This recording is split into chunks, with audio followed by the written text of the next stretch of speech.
What's up, warriors and farmers of Tamaris, back again with another Call of Dragons video. In today's episode, we are going to check out the combination of Madeline, Theia, and the Frostbear in the actual PvP. Our level 1 passes just opened and we had some decent fights. Unfortunately, the enemy decided to give up and go back to zone 1. But the good thing is I was able to get in a few tests, and you're going to see the test results today. All I can say is the Madeline, Theia, Frostbear combination is competing with the Goresh and the Skogul.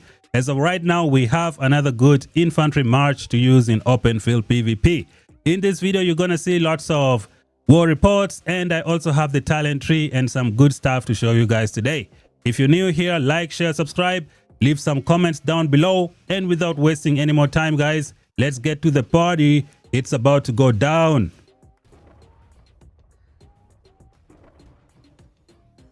Alright, warriors of Tamaris, the party is about to begin. So this is what the map is looking like. As you can see, the enemy just decided to throw in the towel. They didn't even fight for a full day. So we've kind of pushed all the way up to their gates. But this is not the whole point of the video. Today we are going to check out the Frostbear and see how it's performing in the open field PvP. I got some juicy war reports to show you guys today. So first of all, before we get started, let me show you guys what needs to be done. We're going to go to my city over here. We start with the city theme buffs. As you can see, my Legion attack is 3.5%. I have 2 from the infantry city theme, and this one from the Roots of War is giving me training cost reduction. So we're going to go to my Reliquary and I show you guys what my decoration is looking like. I am at Legion attack of plus 7.7%. As of right now, I have only been investing in one decoration, which is the Lotus Lantern. It is at level 5.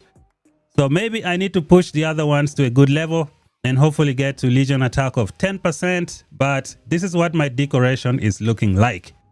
Now we're going to go to the talent tree and see what's going on, guys. I was using Theia as the primary, and it is for 2 reasons. The first reason is that Theia only has a 1000 shield factor, which means if you put her as the primary, Madeline is gonna do her rage skill 2 seconds later. And Madeline rage skill has like 1200 shield factor, which means for the next 6 seconds, you're gonna have 1200 shield factor to work with the skill of the Frostbear, which is the primitive strike that deals some good damage in open field PvP.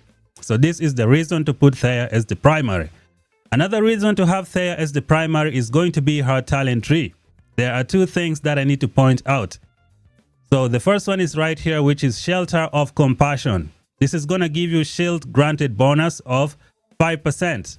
And then if you go to the left hand side, you have another shield bonus of 2.5%, giving you a total of 7.5% shield bonus. Now, why is this important?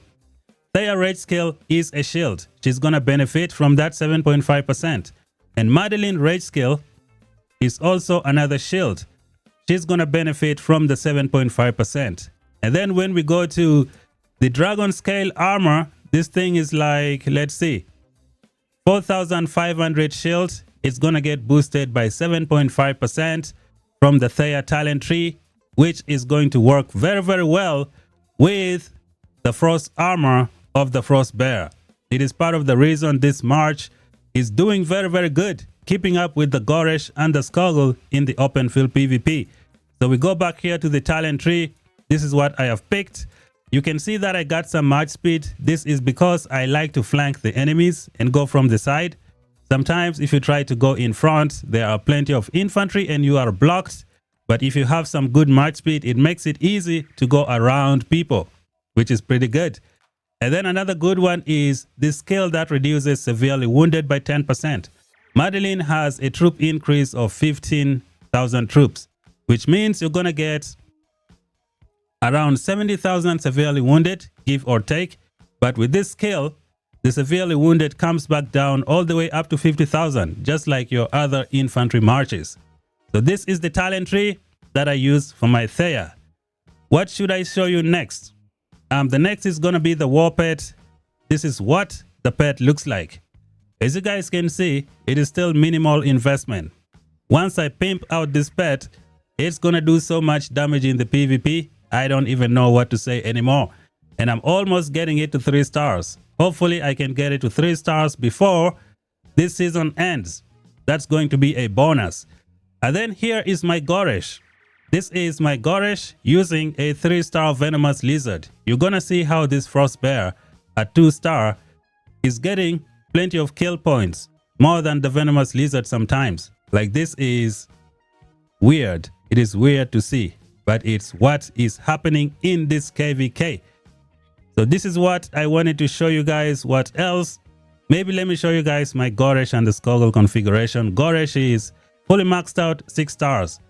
One of the reasons goresh is not doing so good in PvP is because the devs have done something to this goresh skill number 3. The radius of effect of this skill used to be bigger back in the days, which is why goresh was doing so great. As of right now, the radius of this skill, I think, has been reduced. It is part of the reason this March, I don't think, is not performing like before. Like, you're gonna notice your goresh is not as sick as he was before. And when it comes to the Spiritborn Torque, mine is level 3, but I've been using the blink artifact. I feel like the blink artifact gives me more merits. With the Spiritborn Torque, when you get blocked, you can't really apply this skill a lot, so your merit is not gonna look so good. But with the blink artifact, it works well. However, today we are gonna be discussing Madam Theia and Madeline. With all of that out of the way, let us go straight to the war reports, guys. Okay, I think I have beat around the bush too much. Let us go straight to the war pet. The good thing is I'm gonna put a time card at the bottom and you can skip to the war reports if you want. So check this out, guys. I got plenty of war reports to show you guys today. I tested out multiple talent trees and I came to the conclusion that Theia primary is much better. Plus, she also supports my other infantry who are nearby, which is fantastic. So let us go straight to these sets of reports right here. We're gonna start by clicking on the goresh. So this is the battle summary of the goresh, and the warped did like 31.3k. This is a 3-star venomous lizard, by the way, from the goresh. And then when we check out the Theia and the Madeline, just check this out, guys. Look at this warped, 53.1k. This is the frost bear, only 2-star talent. Just look at what it is doing. It is brilliant. So what I noticed was that when your Madeline and the Theia are just fighting constantly, they are going to be getting more merits. The longer they last on the field, the more merits they get. So what you want is to try and not get hit by many people at the same time, because when few people are hitting you, this frost bear is going to be doing so much damage. It's because the frost bear has a very good trigger chance. Its trigger chance is like 60% when you get the end of season skill. Let's click on one frost bear from here. We go Legion buffs, and then we check this out. 60% chance to trigger. So the less people hitting you over a longer period of time will result in more merits. Like, this thing is a secret killer. So this is what I want to tell you guys right now. We're gonna go on to the next report, which is this one right here. We have 32k for the goresh, 28 for the Madeline and the Theia. The goresh used a blink to go into the enemies, I think. So let's click on the war report. We got 59.3k for the 3-star venomous lizard. Let's see, did I use the blink artifact or was it Spiritborn Torque? Where the artifact? Yep, it's right here. I used the blink. So the merits was improving with the blink. Now let's check out the Madeline and the Theia. Battle summary. Again, 56.4k warped. Guys, this is awesome, guys. I don't really know what to say anymore. I don't know how to praise this March anymore. Let's click the Legion buffs.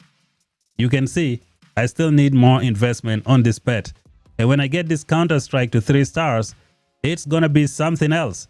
I'm also contemplating switching this skill with the Tooth and Claw, which is another 30% warped damage, which should affect the frost armor and affect this thing right here, the advanced counter strike. Man, this is gonna be some good stuff. Let's keep this going. We got the goresh over here, 50.3k severely wounded. The warped 29.2k. Let's go to Madeline and the Theia, you see 55.4k severely wounded, and the war pet at 28.6. It is doing fantastic. The trick is to keep Madeline and Theia fighting all the time. That way the shield is always active. Going on to the next one. Goresh, merits 22, 52k severely wounded, and we have war pet of 48.1k. What about the Theia and the Madeline? We got 43.2k war pet. Wow, this is brilliant. And look at the severely wounded, only 51.8k, which is pretty decent. We got another one here. Let's check. 48.9k war pet, 47k severely wounded, and we got here 44k war pet and the severely wounded 52.1k. So by the way, this happens when I send both of them at the same time to fight the same enemy. So I just saved only 2 reports. It means I sent them together at the same time. They are not fighting each other, but they are going together. And you can see here some good merits, guys. Let's check this one out. 47, and we got a 67.2k war pet. Ooh, this venomous lizard decided to go crazy over here, doing some good stuff. That was impressive. Now let's check out the Madeline and the Theia. Ooh, 52k. Man, this pet is just keeping up. It is not falling behind. You guys can see the war reports just keep going. It keeps on going and going. Now here we got 71k severely wounded. That was because the Madeline was the primary. Like I say, I decided to switch it so that I could get less severely wounded. As you can see, those are the war pets. And it just keeps on going. It just keeps on going. You guys can see how the merits are very close to each other. Madeline and Theia having nearly the same merits as Goresh and the Skoggle. This is absolutely fantastic, guys. This is brilliant. Let's check this one out. Battle summary, 33.9k. So we did Theia. I was using a different talent tree for Theia as well. I did not have the one with the severely wounded, which is why it's a little bit high. So here is Goresh at 35.6k war pet damage. This is a lot of good stuff, guys. Just check this out. You can see this is just Madeline and Theia just going to fight. Absolutely brilliant. Let's check out these two comparison. What do we have? 45.7k for the war pet. This one is the Madeline and the Theia, and then the Goresh and the venomous lizard 40.1k. You can see it's kind of like struggling to keep up with the Madeline. So this is absolutely brilliant, guys. There is one more thing that I need to show you. We're going to go to the alliance section. We're going to hit setting and we hit rankings. We hit personal merits. We go to infantry merits. As you can see, I am in position number 3. I was in position number 1 last night, but got moved to position number 3 in terms of the infantry merits in the alliance. Like I said, guys, the enemy has decided to give up. They threw in the towel. So we probably won't have any fights anymore because, you know, our next fight should be the zone 3. After we fight the statue, we're going to go to the zone 3 and we share the zone 3 with our allies. So we'll probably have some friendly fights with the allies, and then we have to wait for level 5 parses to open in order to get some real fights. So this is it, guys. This is what I want to show you guys today. I'm going to continue testing the Madeline and the Theia, and then I'm going to be bringing you guys lots and lots of war reports. All I can say is we have another good infantry march in the building. Let me show you guys my march presets. This is what I like to use most of the time, but then I switch it up. No, it's not this one. I like to use the one with the Theia primary. So yeah, the Theia is the primary. This is what I found to be working best for me. With the Goresh and the Blink, it's giving me more merits than the Spiritborn Torque. So yep, this is what is happening, guys. With this march, you need to be fighting someone consistently. Try not to get on the chase. Try not to chase enemies, because when you're walking behind enemies, you're chasing them, your shield is not active. When your shield is not active, your Frostbearer cannot do damage. So try to go in and just keep fighting. That's the key. And this, ladies and gentlemen, is everything. I've become an infantry main. I have like 4.3 million infantry. Lots of them are in the hospital. I healed a couple. And I think that's it for the video, guys. Let me know down below what you thought of the video. If you're new, subscribe for more content. Until then, talk to you guys in the next one. Bye bye for now.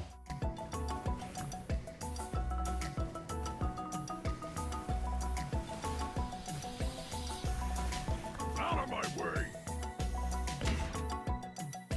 We'll see how tall you are when you're flat on your back.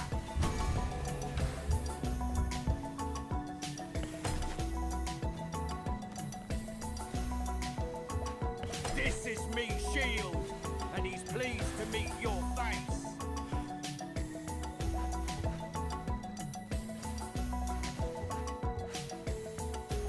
We'll see how tall you are when you're flat on your back.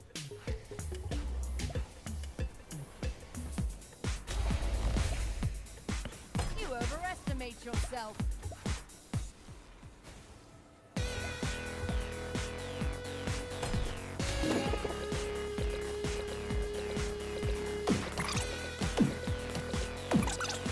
For my brother.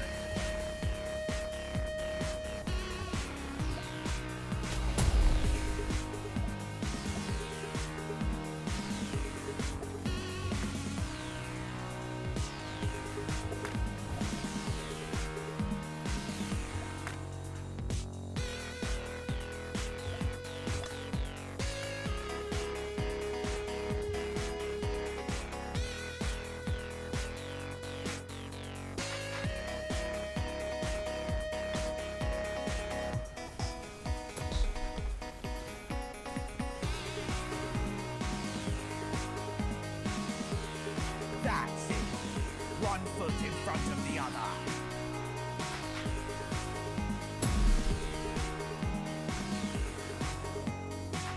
Where I go, chaos follows.